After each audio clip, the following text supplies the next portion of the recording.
Assalamualaikum students, once again welcome to my YouTube channel English English. In the series of History of English Literature, again I'm here with a new video, and that is about the Jacobian period. In this video I will be talking about the history and literary works of the Jacobian period. I will discuss about the dramatic and non-dramatic works of this period.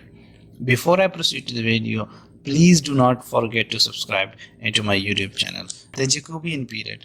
The timeline for the Jacobian period is 1603 to 1625. The Jacobian period started right after the end of the Elizabethan period. The Jacobian period started in 1603, and as we remember, the Queen Elizabeth died in 1603. So with the death of Queen Elizabeth, the Jacobian period started. It is the period in which King James I of England ruled over the England. The first question arises here that if King James I ruled over the England in this period, so why the period is called Jacobian? The answer to the question is very simple. Jacobian is actually a Latin word that means gems. So we can say that gems is derived from the Latin word that means Jacobus. So from the Jacobus, we derived the name of this period that is called the Jacobian period.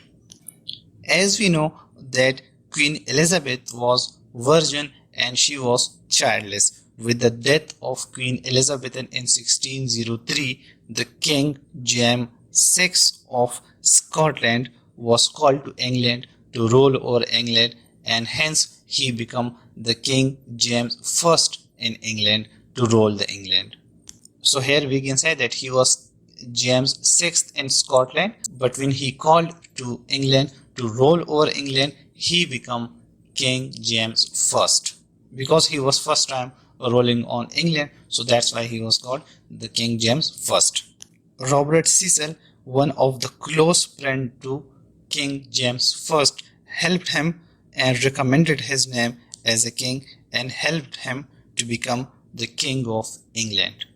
King James I ruled over three parts of the continent: England, Scotland and Ireland. So he was collectively ruled over these three areas, and hence this is called the Union of Crowns. Remember, the Union of Crown is one of the glorious part of British English history.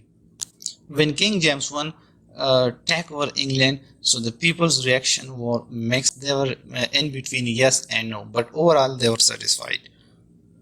The people of England were experienced the male monarch after 45 years of Elizabethan age, so they were feeling safe and relaxed during this period. As we know that Queen Elizabeth was also a Protestant lady and he was again the Catholic Church, but in the period of Elizabethan there were no Protestant and there were no any harsh event regarding Catholicism, and no conflict were happened between Protestant and Catholics. But in the same way, King James I were also a Catholic, but he was strongly condemned the presence of Catholics and he was trying to sabotage their values and their rights.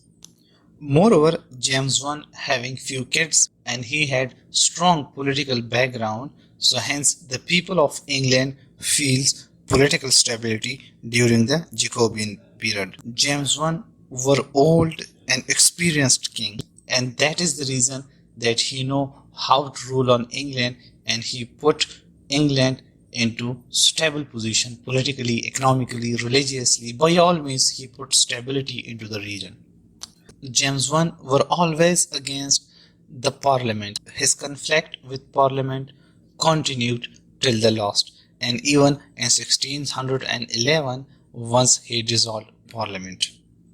Along with this, the bubonic plague hit upon England in 1603 and 1608. So with all these conflicts and somehow a bit social instability, James I held upon the things in stable position and ruled over England gloriously. Another most important event that happened in this Jacobian period was the Gunpowder Plot. The Gunpowder Plot was actually happened on 5th November 1605. The Gunpowder Plot were a failed attempt of conspirators to attack on the King James I and to kill him. Those conspirators were Roman Catholics, and they wanted to kill James I and they wanted to destroy Parliament. On the 5th November, they are going to open the Parliament for the first time after a long time. So the Roman Catholics never wanted to open the Parliament, hence they attempted to attack the Parliament and the James I to kill them and destroy the building of Parliament on 5th November. And moreover, wanted the Elizabeth, the daughter of James I, to become the Queen of England, and they use Elizabeth as a puppet monarchy. But the sharp-minded James I caught the conspirator red-handed and sentenced them to death. And one of the famous play of Christopher Marlowe, Duke of Malta, we can hear the name Gunpowder Plot for the first time. James I thought that the king has a divine power, divine right given by God, and he thought that the king is a subordinate of God over the earth. He believed that the king must have some rules and must have some authority to rule over any country or any region, because he is a subordinate of God and he always obey and follow the rules of God. And moreover, he wanted to apply that rules upon the people of earth. So that's why he wanted some divine rights and divine power from God. For such reason, he wrote two political treaties. The first one is True Law of Free Monarchies, that was written in 1598, and the second one was Basilicon Darren, that was written in 1599. In the True Law of Free Monarchies, he talk about and explore the divine rights of king. James I were also the lover of witchcraft, and for this he wrote Demonologies in 1597. Further, he translated those demonologies in 1603 in English language. In 1611, he also wrote the authorized version of Bible. This is also called the King James Version. This is also called King James Bible, and again this is also called authorized version. That was the work of 47 top scholars from the Church of England. He called the 47 scholars from the England Church and translated the Bible into English. They start translating the Bible into English in 1603, but finalized it in 1611 and finally published in 1611 as well. If we're talking about the literary characteristics of the period, so we can divide this literary work in three parts. About the poetry, we have poetry, we have essays, and we have drama. So talking about the poetry first, all the metaphysical poetry were written in this period. John Donne, Andrew Marvell, George Herbert, Henry Vaughan, Richard Crashaw were the famous metaphysical poets. The poets of this period had did very outstanding work. Most of work were done by the metaphysical poets. Metaphysical poets were actually the group of poets, and they wrote many outstanding and amazing sonnets and poetry in this period. Like John Donne, John Donne wrote The Flea, The Sun Rising, A Valediction, Forbidding Morning, Death Be Not Proud. We have George Herbert, he wrote The Collar and The Pulley. Again, we have Henry Vaughan, he wrote The Retreat, and we have Andrew Marvell, he wrote The Definition of Law, and his famous again To His Choir Mistress. The theme of poetry written during this period is love, romance, poetry, and social issues. Coming to the essay part, we have Francis Bacon, the most famous essayist, and he is known as the father of modern essay. He wrote the most famous work of his, The Advancement of Learning. The advancement of learning was actually written to King James I. He was the favorite essayist of King James I, so that he wrote The Advancement of Learning to King James I. Next, he wrote his work named Essays. So Essays has collectively 58 essays in total.